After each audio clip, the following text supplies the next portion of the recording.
بسم اللہ الرحمن الرحیم الحمدللہ رب العالمین والصلاة والسلام علی سید الانبیاء والمرسلین وعلی عباد اللہ الصالحین اما بعد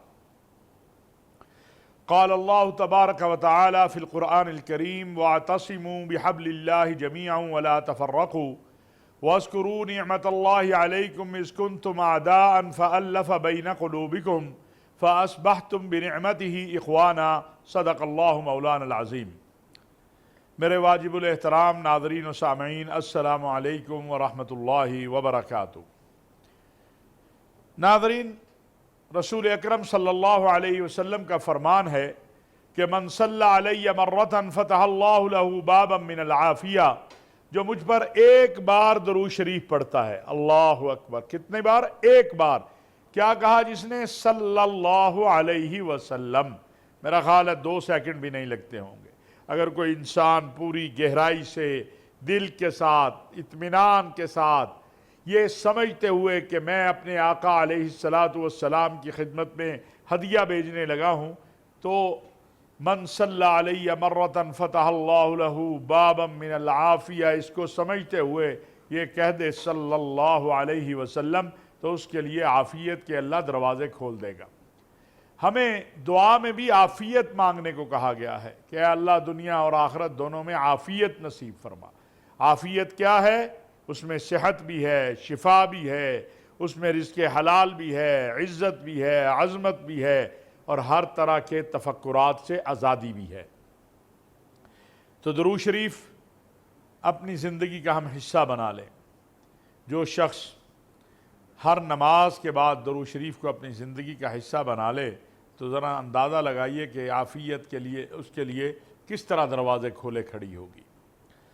آج ہمارے جو حالات ہیں، جو معاملات ہیں، اس میں سب سے جو بڑی وجہ ہماری مصائب اور مسائل کی ہے، وہ ہمارا اللہ اور اللہ کے رسول صلی اللہ علیہ وسلم کے ساتھ تعلق زبان سے تو ہے لیکن عمل سے نہیں ہے۔ آج امت مسلمہ کے حالات دیکھ لیجئے، ہمارے سامنے ہیں۔ ایران کی صورتحال، عرب اسلامی دنیا کی صورتحال، پاکستان کے 2 صوبوں کے اندر جس انداز سے ہمارا دشمن حملہ آور ہو رہا ہے، لیکن اس سے زیادہ ضرورت اس بات کی ہے کہ ہم اپنی وحدت کو قائم کریں۔ آج اسرائیل مسلسل الاقصی کی بے حرمتی کر رہا ہے، مساجد کی بے حرمتی کر رہا ہے، انسانیت کا قتل عام کر رہا ہے، لیکن ہم آپس میں الجھے ہوئے ہیں۔ اسرائیل، امریکہ، ایران جنگ سے پہلے تو غزہ والوں کا ذکر آتا تھا، فلسطین والوں کا ذکر آتا تھا۔ اب یہ گزشتہ 5-6 ماہ میں ہم نے وہ ذکر بھی نہیں سنا، اس لیے کہ ہمیں اپنی ہر ملک کو اپنی حالات کی خرابی اور اس کے اندر جو صورتحال ہے وہ اس کا شکار ہے۔ اس سے نکلنے کا راستہ ایک ہی ہے، اور وہ مسلم امہ کا متحد ہونا ہے۔ پاکستانی قوم کو جن حالات کا سامنا ہے وہ بھی ہم سب کے سامنے ہے۔ دین کے نام پر، اسلام کے نام پر، جہاد کے نام پر کوئی بھی بے گناہ قتل ہو۔ میں کبھی کبھی یہ سوچتا ہوں کہ جن لوگوں کو خودکش جیکٹ پہنا دی جاتی ہے یا میدان میں اتار دیا جاتا ہے، آخر ان کے ماں باپ بھی ہیں، ان کے بہن بھائی بھی ہیں۔ وہ جب اس صورتحال سے دوچار ہوتے ہیں کہ انہیں پتہ چلتا ہے کہ ان کے بچے نے، ان کے بھائی نے، ان کے عزیز نے بے گناہ لوگوں کو قتل کیا اور خود بھی قتل ہو گیا، ان پہ کیا گزرتی ہوگی۔ مبلغ کی، اسلام کو سمجھنے والے کی، اسلام کو سمجھانے والے کی یہ ذمہ داری ہے کہ وہ صحیح بات دین کی لوگوں تک پہنچائے۔ کنتم خیر امہ، ہمیں اللہ نے بہترین امت اس لیے بنایا ہے کہ ہمیں امر بالمعروف نہی عن المنکر کرنا ہے، اپنی اصلاح بھی کرنی ہے اور دوسروں کی اصلاح بھی کرنی ہے۔ یہ نہیں ہے کہ دوسروں کی اصلاح کی تو ہم فکر کریں، اپنی اصلاح کی فکر نہ کریں۔ سب سے پہلے اپنی اصلاح کا سوچیں، اور اپنی اصلاح کا آغاز نماز سے ہوگا۔ یاد رکھیے،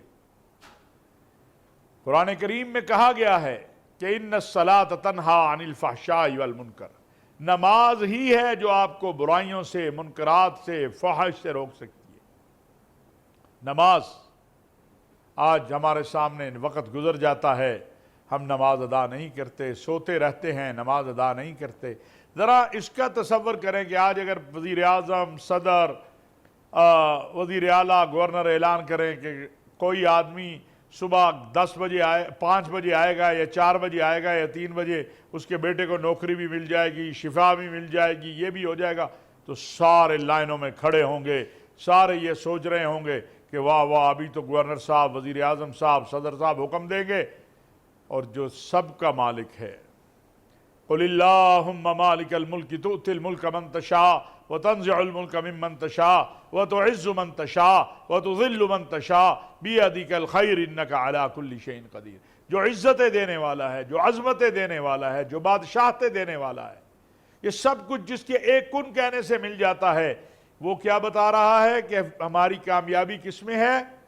حی علی الفلاح۔ مؤذن اذان دے رہا ہے، میں سویا ہوا ہوں، مؤذن اذان دے رہا ہے، میں گپے لگا رہا ہوں، مؤذن اذان دے رہا ہے، میرے پاس وقت نہیں ہے کس بات سے کہ میرا گاہک آ جائے گا۔ اگر میرا یقین یہ بن جائے کہ رزق گاہک کے ہاتھ میں نہیں ہے، رزق اللہ کے ہاتھ میں ہے، اللہ کی قسم ہم ساری کائنات کو جمع کر لیں، چاول کا ایک دانہ جب تک اللہ کی رضا نہ ہو، اللہ کا امر نہ ہو، کوئی ہمیں نہیں دے سکتا۔ آپ دیکھتے نہیں، بڑے بڑے امراء، ہر چیز کھانے کی موجود، ہر چیز پینے کی موجود، ڈاکٹر کہتا ہے یہ آپ نہیں کھا سکتے۔ اگر پیسے سے نظام زندگی چلتا تو پھر تو انہیں ہر چیز کھانی چاہیے تھی، ڈاکٹر نے منع کر دیا۔ اگر نظام زندگی پیسے سے چلتا پھر تو انہیں صحت مند ہونا چاہیے تھا، ڈاکٹر نے کہا نہیں، دن میں اتنی دوائیں کھاؤ گے، رات میں اتنی دوائیں کھاؤ گے، کھانا کھانے سے پہلے اتنے ٹیکے لگیں گے، کھانا کھانے کے بعد۔ بے بس ہے، مال بھی ہے، دولت بھی ہے، بڑا گھر بھی ہے، عیش و عشرت بھی ہے، لیکن کیا ہے؟ عافیت، عافیت، شفا جو اللہ کے ہاتھ میں ہے۔ اور ایک غریب آدمی ہے، اس کے پاس کچھ نہیں ہے، وہ روٹی جو ہے باسی بھی کھا رہا ہے، پانی سے ڈبو کے بھی کھا رہا ہے، چائے میں لگا کے بھی کھا رہا ہے، کوئی اور سارا دن مزدوری بھی کر رہا ہے، تو پتہ چلا رزق بھی اللہ کے ہاتھ میں ہے، شفا بھی اللہ کے ہاتھ میں ہے، اور اللہ کی بات مانیں گے تو مسئلے حل ہوں گے۔ اور وہ کیا ہے اللہ کی بات؟ لَقَدْ كَانَ لَكُمْ فِي رَسُولِ اللَّهِ أُسْوَةٌ حَسَنَةٌ، تمہارے لیے رسول اللہ صلی اللہ علیہ وسلم کی زندگی بہترین نمونہ ہے۔ ہم عشق نبی کا دعویٰ کرتے ہیں، اس میں کوئی شک نہیں ہے کہ ہر مسلمان جس نے لا الہ الا اللہ محمد الرسول اللہ کہا ہے، وہ اللہ کے رسول سے عشق اس حد میں کرتا ہے کہ اپنی جان، مال، عزت، آبرو قربان کرنے کو تیار ہو جاتا ہے۔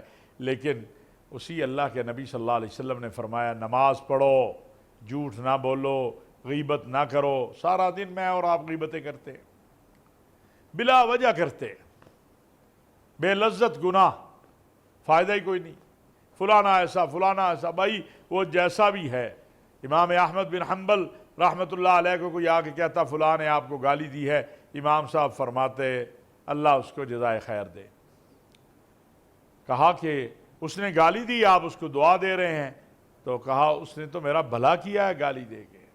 جیسے حسد، ان الحسد یاکل الحسنات، حسد تمام نیکیوں کو کھا جاتا ہے۔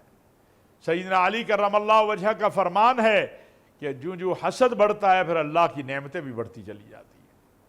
آئیے اپنے آپ کو ہم تیار کریں کہ ہم نے اللہ اور اللہ کے رسول کے حکم کو ماننا ہے، اپنی اصلاح کی کوشش تو کریں، ایک قدم بڑھائیں تو صحیح۔ میں نے ایک بار ایک ٹی وی چینل پر کہا کہ 5 منٹ ہم جھوٹ بولنا چھوڑ دیں، 5 منٹ۔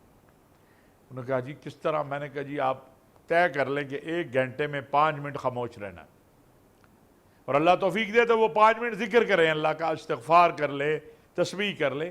5 منٹ طے کر لے، نہیں کرنا ذکر نہ کرے، چپ ہو جائے کہ جی میں نے یہ 55 منٹ بولنا ہے، 5 منٹ نہیں بولنا۔